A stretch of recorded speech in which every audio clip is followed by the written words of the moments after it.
Now I got a couple questions for these guys, and Andrew here, the guy, he said, man, can we tell their stories? And I said, yeah, because, you know, if ever you see someone who's got a missing leg or you say, man, what happened to them? And you don't always get to ask, you probably feel uncomfortable. So I'm like a 5-year-old, I want to know what happened.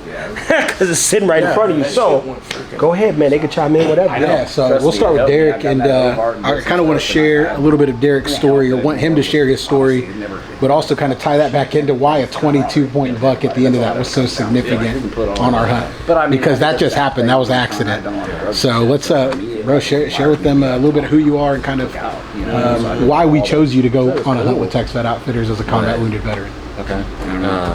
How's it going, everyone? My name is Derek Ross. I'm local here to the DFW area. I served a little over 8 years in the Army as a combat engineer and ammunition specialist. I did one deployment to Iraq in 08, one deployment to Afghanistan in 2011. And in my 2011 deployment, I got blown up. Went through about 2.5 years of recovery, transitioned into retirement, and then I didn't really grow up hunting. I actually went hunting as a physical therapist, physical therapy trip through the center of the Intrepid, and then fell in love with hunting, kind of stuck with it. And then fast forward years later, I made friends with Jacob Schick and Andrew over here, and they invited me to a whitetail hunt at the Union Hill Ranch, and I had a blast out there. That place is magnificent. It's a beautiful lodge, amazing animals out there, and I was blessed to be able to bow hunt and be their first confirmed kill with the bow on a 22-point whitetail. That thing is like, it's a stud, man, and it was just a great time. And you know, I'll kind of dive a little bit deeper right now, why hunting is really important to me. My job in the military, we basically hunted bombs, and roadside bombs. We call ourselves IED hunters as combat engineers, and just basically drive out there, walk or drive at like 2 miles per hour looking for all the bombs in the road. We'd blow them up, and then we would just continue mission. Unfortunately, one found me one day, and then you know, I just went through a really hard struggle for years. And hunting has really helped me kind of climb out of the darkness. I say, you know, you got to be physically fit for it. You got to be disciplined, training your shooting with the rifle or the bow.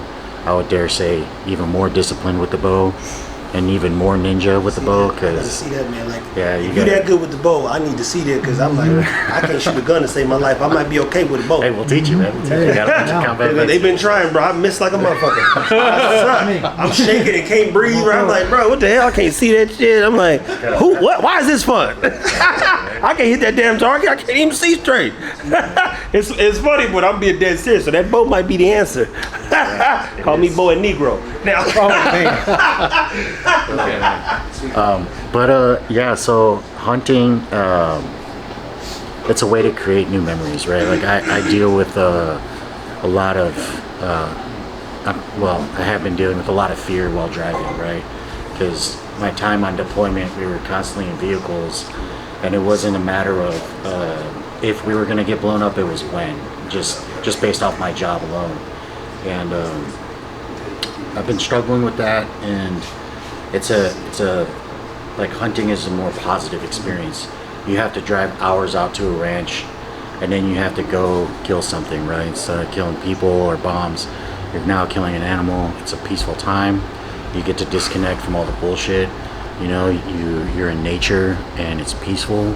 It's calm. You get to see beautiful animals, and you just get like a really peaceful experience where you can actually just relax. You know, you're not really worried about too much on the ranch because there's no one there but you and your guide, and everyone else is pretty far away, so you're not stressed out about crowds or anything. And it's just a nice way to kind of stay calm, you know, and replace old horrible memories, or I would say replace them, because you're not going to forget them, but at all. It's a way to add new positive ones, you know, especially on firearms or bows. And man, it's I just mean, that's the story, man. It's Yeah. pretty simple, man. What's your turn? Yeah. Go stay right there, man. Lean up. Whatever you got to do. Okay, good. I'm gonna take the leg. It's not like you're gonna get the leg anywhere, right? Oh, wow. Don't take a knee. I am. Hey, I didn't fucking invite myself here. I was asked to be here. There you go. Let's go, man. So I'm just telling a little bit about my story. Yeah. What happened? How did it happen? How are you dealing with it? All that. It's a long day at work. That's what happened. So my unit deployed in 2004. We did our work up 29 Palms. We deployed to the Sunni Triangle. In summer of 2004, that was our primary area of operation. We were on a react on September 20, 2004. I was in lead vehicle and we hit a triple stack tank mine. It was 3 155 millimeter mortar rounds stacked, pressure plate ignited.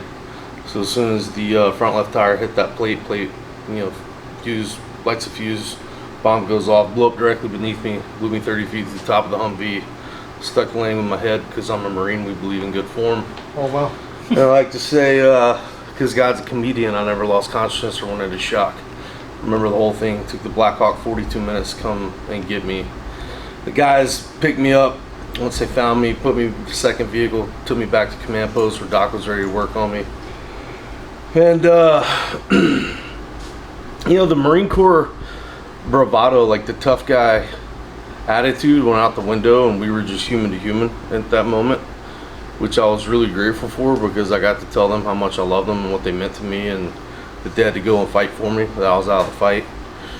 And once the bird got there, they loaded me up on the bird and we took off. I mean, I was in the hospital for 18 months, had over 50 operations, over 20 blood transfusions, and that was the hardest part of all of it, was leaving them. And here's the thing is that, people think like, oh, well, you made it to the hospital and, you got to be in the hospital, you're back home. Well, the trauma and the tragedy doesn't stop just because you're back home. I mean, you're in a military hospital in a wartime environment with 2 different wars going on. And so, I mean, there wasn't a 3-4 week period that went by where I wasn't paying my respects to a flag draped body in a hospital room. And so people have to understand is that just because we make it home doesn't mean that the war stops. Like guys like Derek and I that end up getting severely wounded, we have personal wars and personal battles that go on and on and on. I mean, I remember feeling absolutely worthless laying in a hospital bed because I was sucking up good oxygen. And I couldn't even use a bathroom by myself. I went from being one of the world's most elite to not being able to go to the bathroom on my own in literally a fraction of a second. And people have to understand is that we're human too. We're trained to do very certain things very well, but we're human too. And that's the side of us that really takes a hit because we don't really ever polish that part of us up.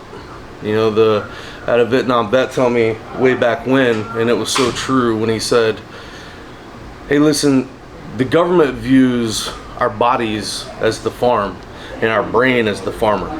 Once the government's done with the farm, they have no use for the farmer. And when I heard that, I was like, dang, that's heavy but true. And so being able to do stuff like this with Andrew, and I can't wait to help you out with TexVet. You clearly have sucked on spinning me up on this, but What life got in the way? imagine that. Congratulations for being completely normal. But that said, it's like, here's the thing is we're all in this life thing together. We're herd animals. 100%. Right? We weren't meant to do the life thing alone. Yeah. We've got to be surrounded by each other. I mean, if the pandemic taught us anything, it taught us that 99% of the world doesn't have the ability to be alone. They found themselves lonely. And those are 2 completely different things. Dude, I think too, part of our story together doesn't revolve necessarily around hunting. It was when we first met and connected and we were talking about your story and you kind of skipped it, and I want to hit you for skipping it. But tell them the conversation you had with the big man.